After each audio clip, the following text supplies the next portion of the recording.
used to be a slave, kept under the thumb of the master, the bastard that made me hunt down my own kin. How did he do that, you ask? With the living scar you see on my cheek, this horror that takes no more than a song sung by Master Dearest to control my very thoughts. But now the tables have turned. I broke my shackles, and when I finally find him, I will make the Master sing a very different kind of song.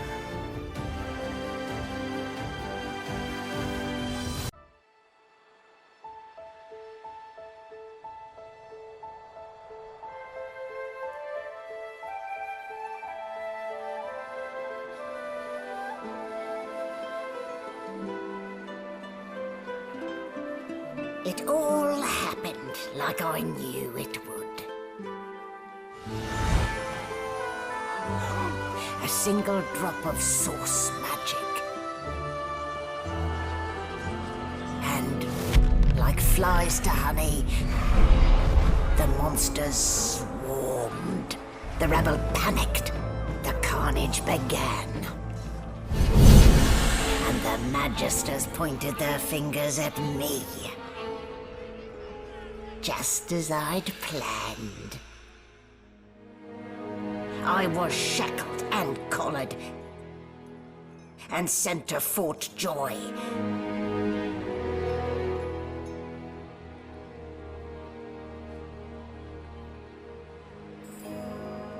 I'd come here to kill Godwoken.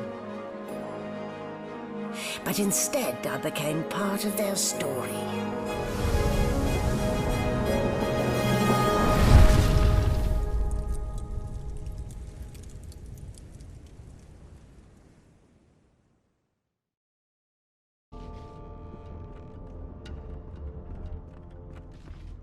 So, are we? Don't worry. The sedative will wear off soon enough. Easy now. No need to hurry. Get your bearings and report to me upstairs.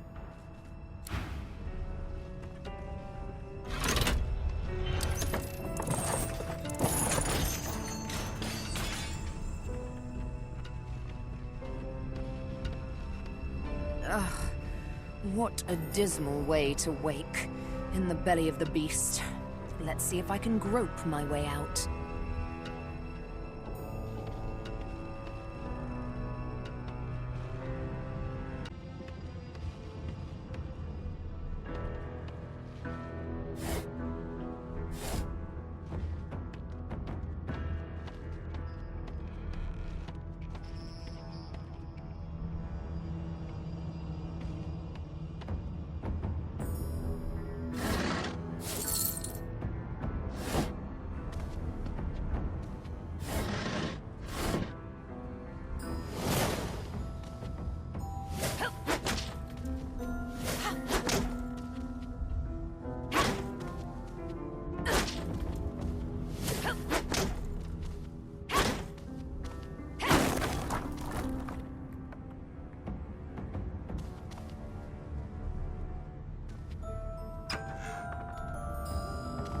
An animal pen?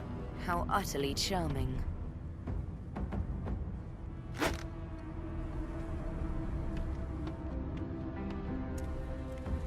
Shaking her fluffy coat, the sheep eyes you balefully, her rectangular eyes like letterboxes to the void. With one sharp hoof, she kicks you right in the shin.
Click.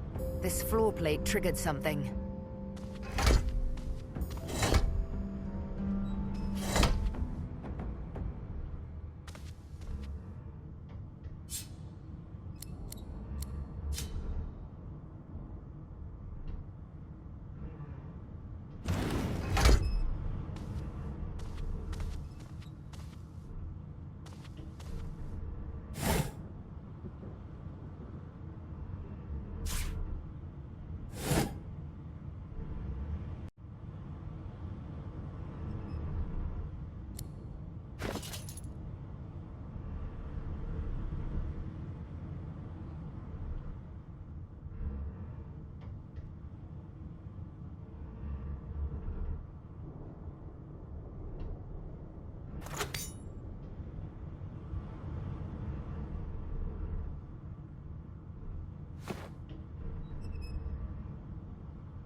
You there? Come here.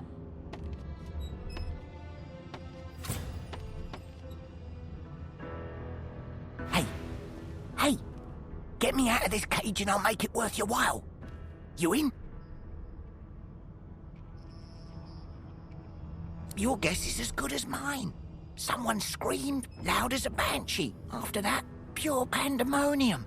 They never even told me what I was accused of. Just dragged me down here.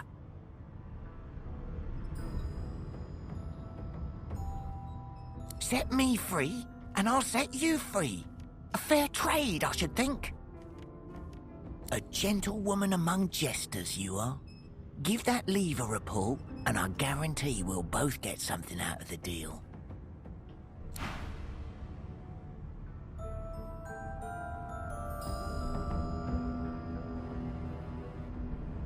Before you can even touch the lever, you hear a sniff and snort behind you as the snoring Magister mumbles himself awake.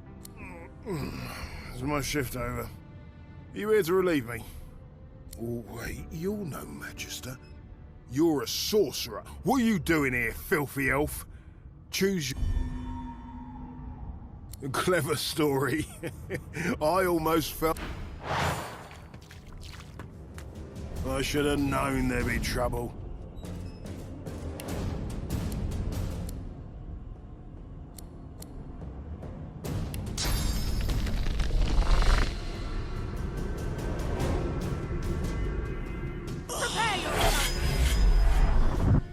So much for a peaceful stroll.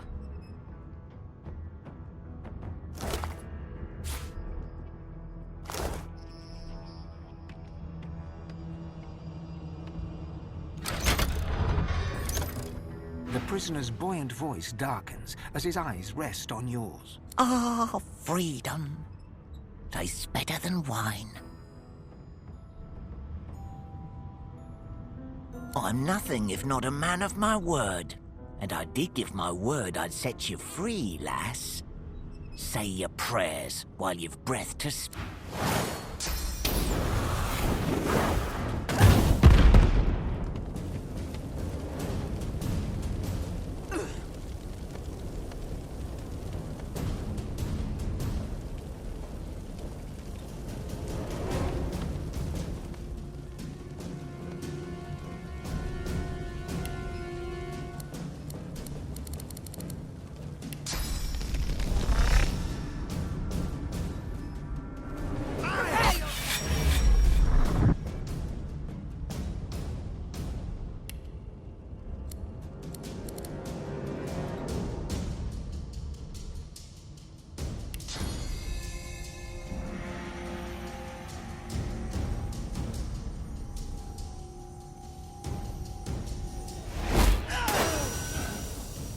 What would he have to gain by killing me? I need to keep my guard up.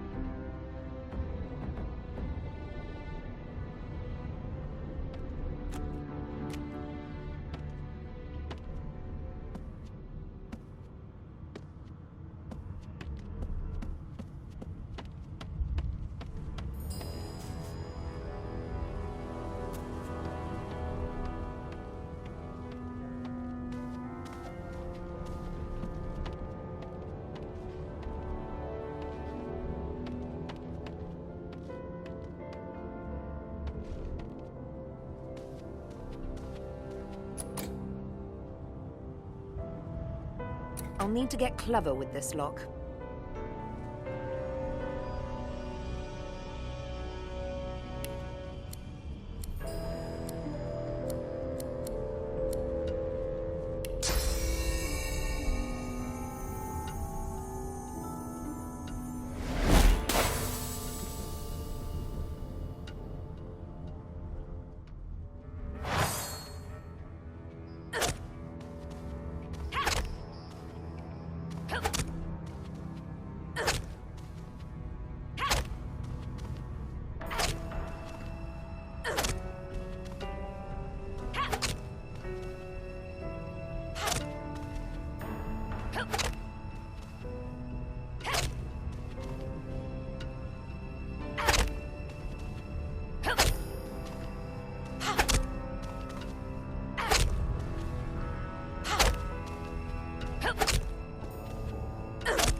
No key? No problem.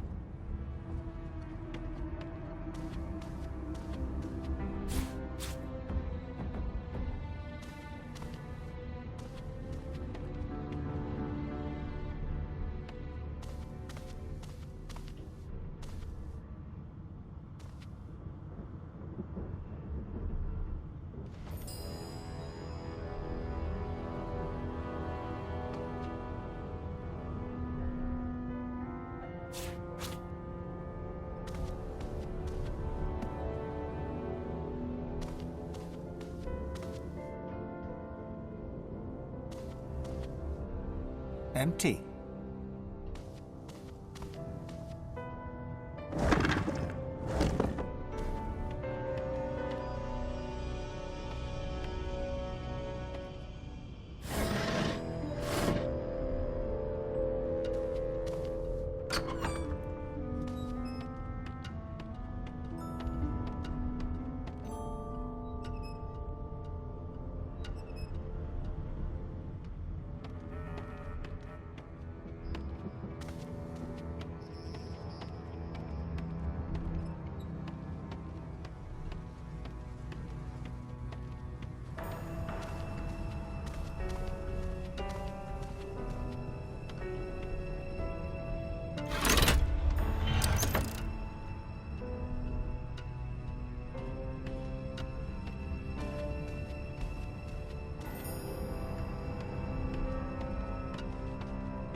No lesions, no trauma. It was bled by magic.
Now, where did I leave my calipers?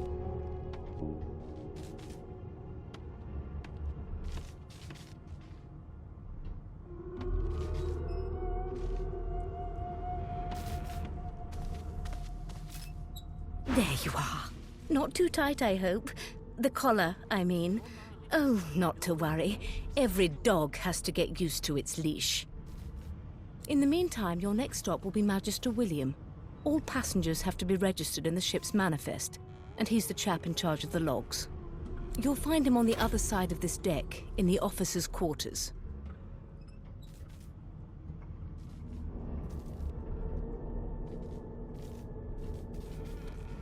Is he? Oh well. Some problems simply sort themselves, don't they? Why, for my peace of mind, of course. Why don't you try casting one of those source spells of yours? See what happens. Currents of magic surge inside you, boiling, bursting, then breaking, only to fade back into your soul like rain into the earth. My, look at the concentration on your face. All will, but no result. There you have it. See? The collar's function. It neuters you of sorts. Makes you unable to cast source. For your own peace of mind, of course. Yours and the whole world's. She frowns and peers at you closely, resting the back of one hand on your forehead and taking your pulse with the other. Delusions such as these are rare, but not unheard of. I recommend a cup of mulled wine and another night's sleep. Just take it easy. Why? Because we're at sea, of course, and have been for several days.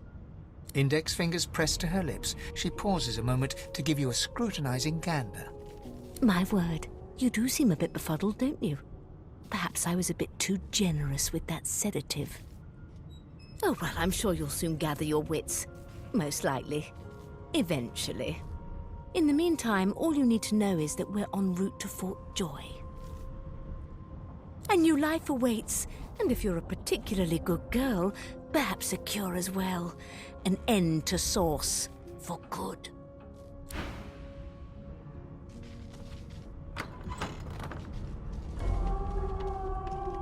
Good gods. There's... A young magister stands pale and silent. Her knuckles whiten around her weapon as you pass. Behind the magister, a bloodied mass lies in a heap. Gore and limbs lie at odd angles. You can't make out a face amid the mess. There's been a murder. A sorcerer was killed by one of your own. Lucky you were busy getting your collar fitted at the time, or you'd be a suspect like the rest of them. Waters is investigating. She'll figure out who did it. Always does. Aren't you enterprising? I'll let Waters tell you no herself. Go ahead. She with the body.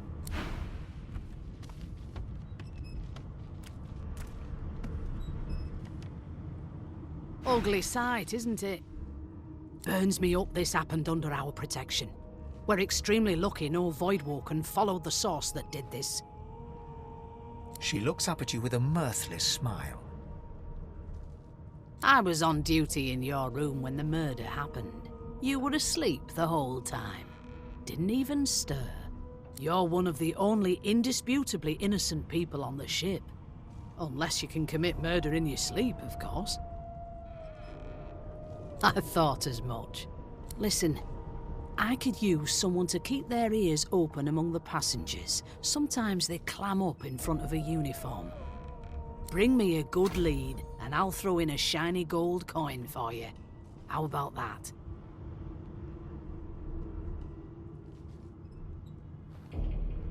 Not in here, it isn't. You let me know if you hear anything. Whoever did this...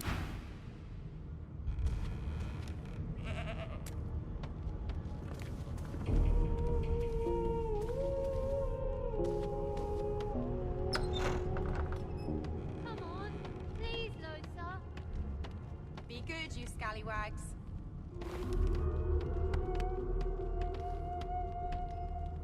Are you an elf? Wow. I want to be an elf when I grow up, but without the scar.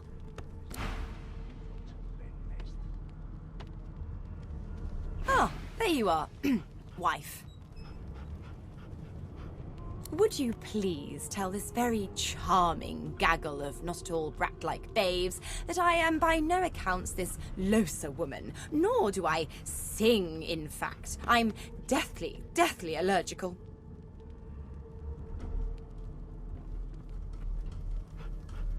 How very correct you are, spouse of mine.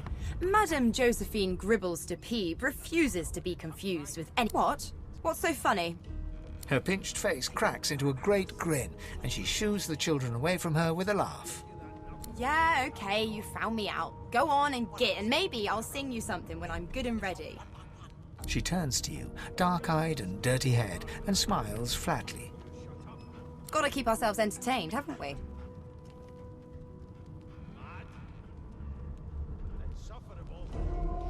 You presume right.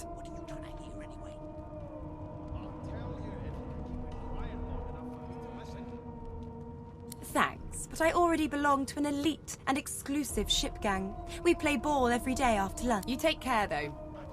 Nope, trying not to find anything out either. Ignorance is bliss. The utterer, the better.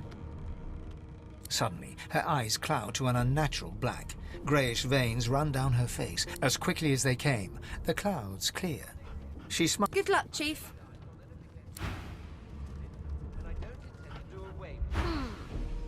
You look a little bit elfish.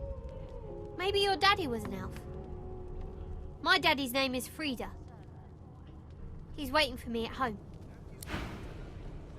You really don't know the first thing about swords. Never thought you'd end up in prison. That right. I always knew you'd turn out rotten, Ben Nest. The elf is reading a volume of Cranley Hubert's famous encyclopedia. He looks up, his big round eyes scanning your body, absorbing every detail. He reaches out and examines your face, tugging at your ears and prodding your nose. Fascinating. He sits back and returns to his book, flicking quickly from page to page, completely oblivious to your presence. I am not as brittle as all that, young lady. My fingers will hardly... Although perhaps you mean... Oh dear. I seem to have crossed some cultural taboo. How... difficult. You have my apologies, fellow elf. Perhaps I should demand the same from those red-cloaked humans. They laid their hands on me more than once. I do not believe I've been drawn anywhere. It is a quaint little read, but it has its faults. It is simultaneously too detailed and insufficient. I know the beginning of this tale and the end, but I am rather missing the middle. Tell me, what do you know of our world's history? Most unusual, and if it's not too rude to suggest, not much of an answer. No, I want to know about the Celestial. I want to know about your gods. This text tells me that they created all creatures, but nothing of what came before. Where did these gods come from? Who are their people? Where are the others of their kind? Of course you don't have any useful information. Why did I expect anything else? Now please, run along. I have a world to discuss. No amount of pestering will get the elf to take his eyes off his book or respond to your questions. It was one of them. I know it. Would you put a knuckle in it? I'm trying to concentrate. They don't care about us. What have we here? A fresh face in this stale hell. Let's size you up, shall we? The lizard looks you up and down, like a farmer would a fetching horse. All of a sudden, he grips you firmly by the chin, with the intent of inspecting your teeth. My, we are fierce, aren't we? Not to worry. I'll soon remedy that. Now then, to business. You will answer me 3 questions. The first one is this. Can you cook? Goodness gracious me, what a bore. Off with you. Quite clearly, you wouldn't have done at all. Shoo. Your kind always hung closest to our divine, like wolves around a campfire. Well, you've got A broad dwarf sits totally upright on the bench, eyes closed, palms face up on his knees. His beard is a cascade of meticulous plaits, each one braided through with golden medallions. He raises an eyebrow as you approach, but doesn't open his eyes. Listen up, kiddo. You hear that?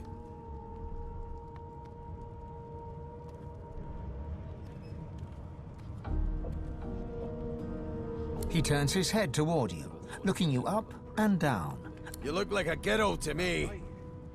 Listen, if you're interested. Or get gone if you aren't. Your kind always hung closest to our divine. His eyes snap open. He looks at you. Murder? Ah, that's what they were going on and on about. I wouldn't know anything about it. I kill a man. He knows who done it. His daddy knows who done it. And the mayor knows who done it too. His eyes flutter shut, and he assumes his position of repose once more. Whether they catch me is another matter, but I ain't one to hide my accomplishments. The ship, of course. A wave of sound washes over you. The unintelligible chatter of your shipmates, the groaning of wood from floor to ceiling, the boom, crash and crackle of waves around you, complaints from the sea itself.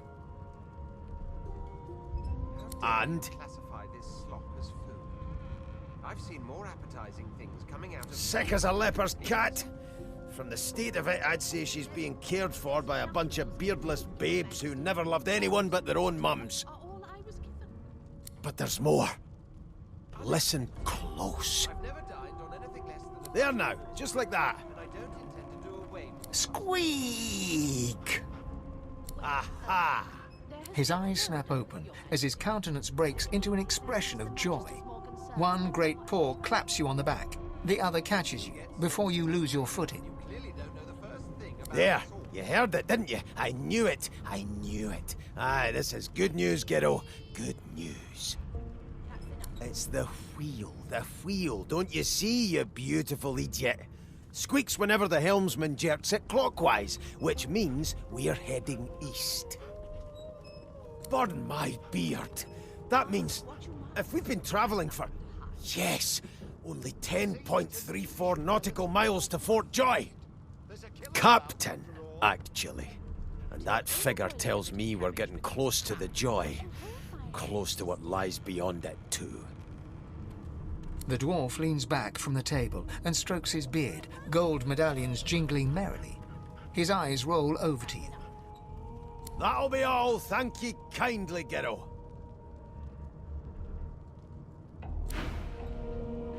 It was one of them. I know it. Would you put a knuckle in it? I'm trying to concentrate. They don't care about us. We're like cattle to them. I'll give you that knuckle if you keep carrying on. One of us wouldn't kill our own. They're picking us off one by one. I'm busy watching for clues, sorcerer. Go take your sub-story somewhere else.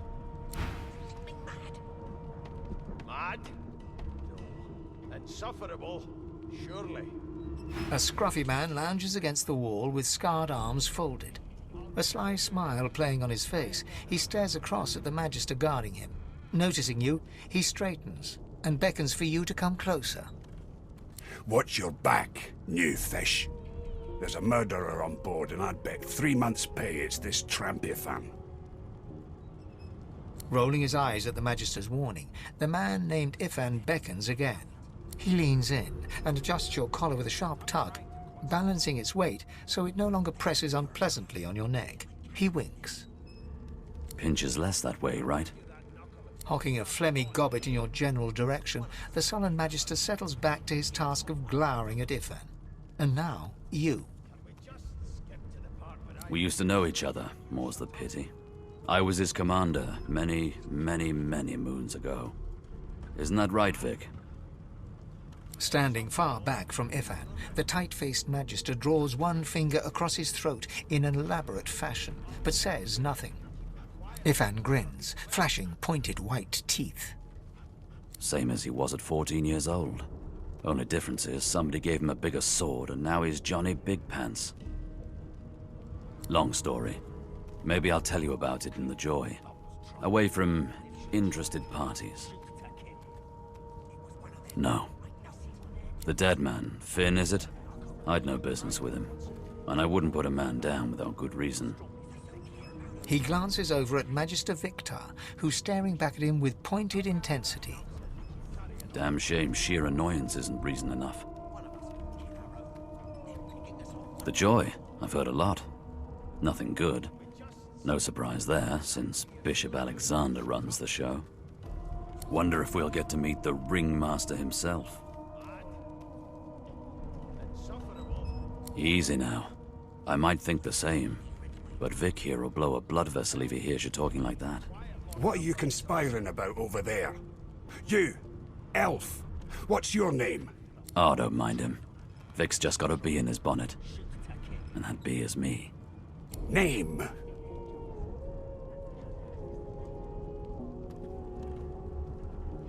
Magister Victor looks at you suspiciously, then scrawls something illegible down in a tiny notebook. Away with you, at once. Ifan performs an elaborate pantomime of keeping quiet, one finger in front of his lips as he leans back against the wall.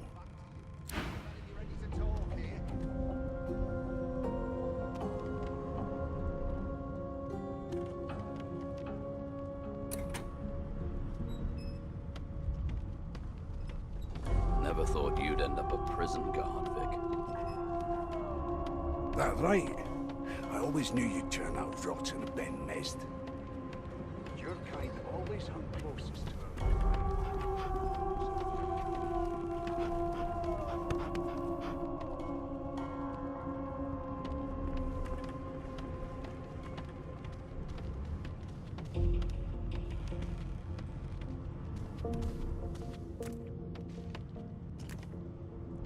No lesions, no trauma. He was bled by magic. So, anything interesting for me? I'll take that as a no.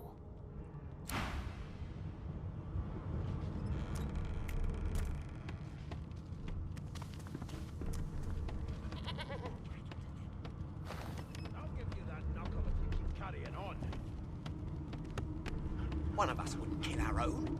They're picking us off one by one. Can we just skip to the part where I reassure you and you shut up? You think me mad? Mad? No. Insufferable? Surely. What are you trying to hear anyway? I'll tell you if you can keep it quiet long enough for me to listen. Never thought you'd end. Here's the register, ma'am. Good, good. Magister Williams has just about done with the last passenger. You faring okay so far?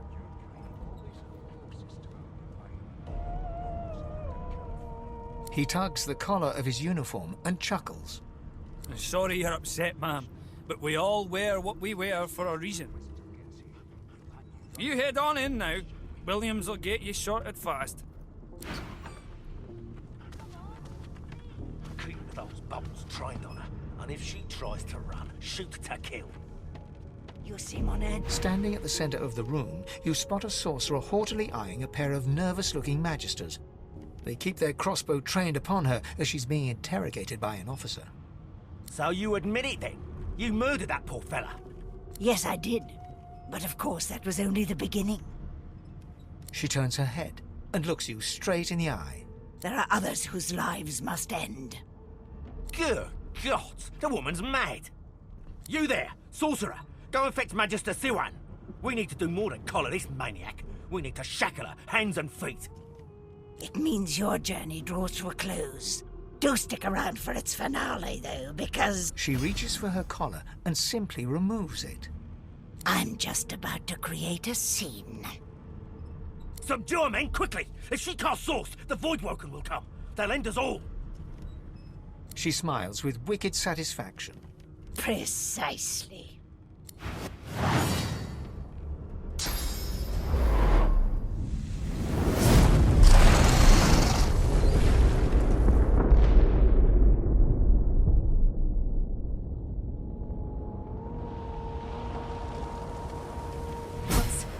What's happened?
lies in a heap on the floor, his great beard twisted and tangled around him. He is stock still. You can't see if he's living or dead. You hear a faint thud, thud, thud. He's alive, but only just.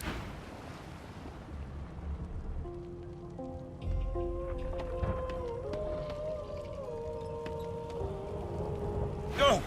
What happened? Must have been the turnips. Water? Wine, for goodness sake! Oh! The lizard's eyes close as he slips into unconsciousness.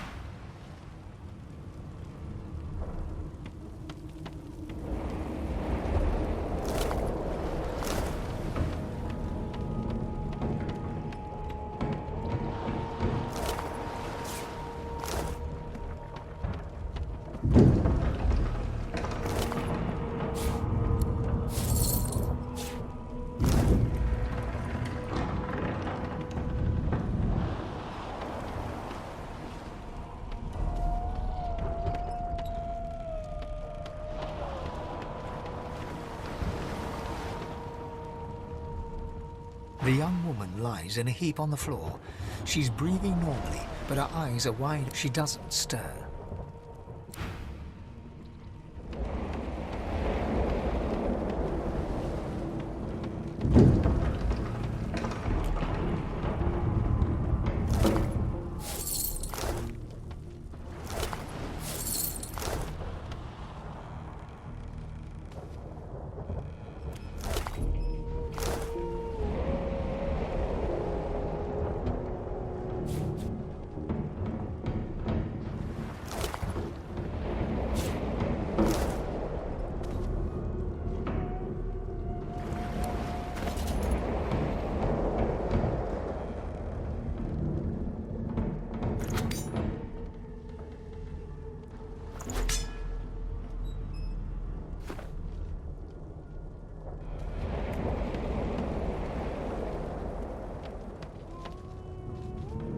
The Magister lies on the floor, unconscious and bleeding from a dire-looking wound.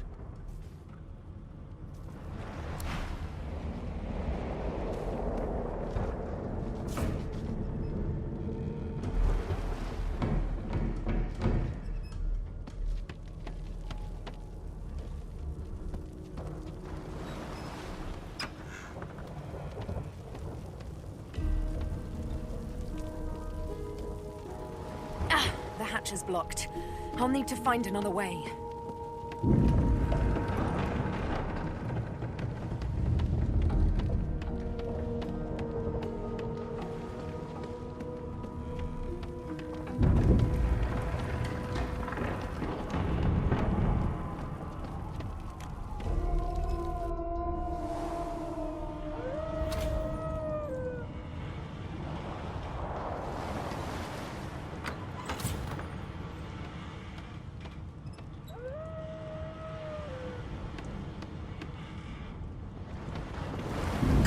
Damn it! I need to get off this wreck, and quick.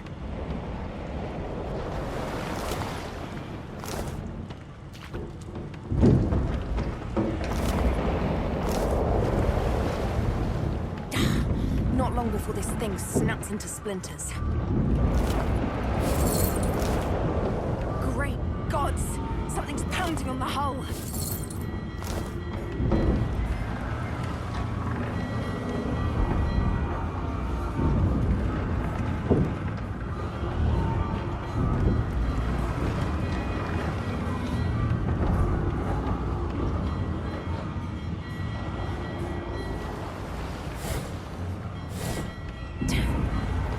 That doesn't bode well. Onwards and upwards.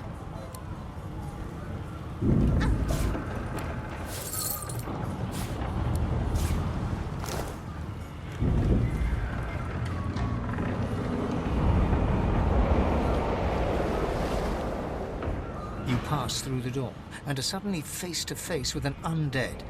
His skull is bizarrely angular, and a glorious jewel sits in the middle of his forehead. The skeleton is quickly leafing through a volume of Cranley Hubert's famous encyclopedia. No. What damn fools record knowledge on a pulped tree? It catches fire, It turns into must when wet. It cannot even resist acid. No wonder they're so bloody ignorant. The skeleton looks up and notices you for the first time. Oh, it's you. Shouldn't you be running and screaming or some such? The skeleton groans and looks back to his book, frantically flipping from page to page. Yes, indeed. It's the look of someone that wants to read the bloody book he's holding. Now, if you're really quite finished, I believe you have lifeboats to flee to. Please, I was no more an elf than you are those rags you're wearing. I had a mask, rather ingeniously designed, which allowed me to take that primitive form. A mask that was stolen by that damned witch after her little scene.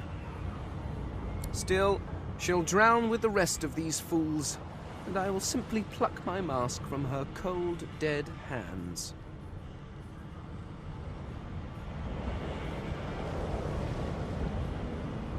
Indeed. Just as sensible as getting off a sinking ship and leaving a fellow to his business. I would say good day, but it seems quite likely that you're about to die a rather terrible death, so... The skeleton shrugs casually and returns to his book.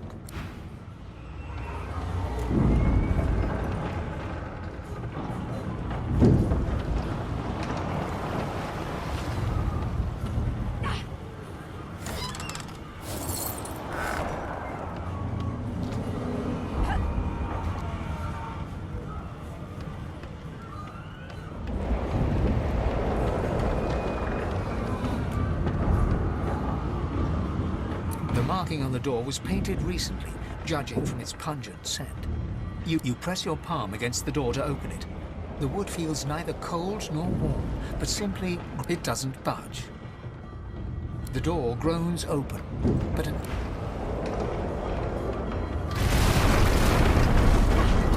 need to get out of here. Now!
what the old stories say.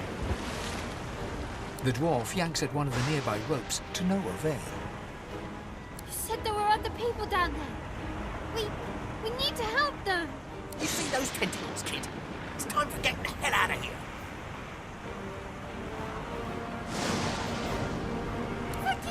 Thank you! There's a ladder right over there. You can go straight down. You're gonna be the death of us, you hear?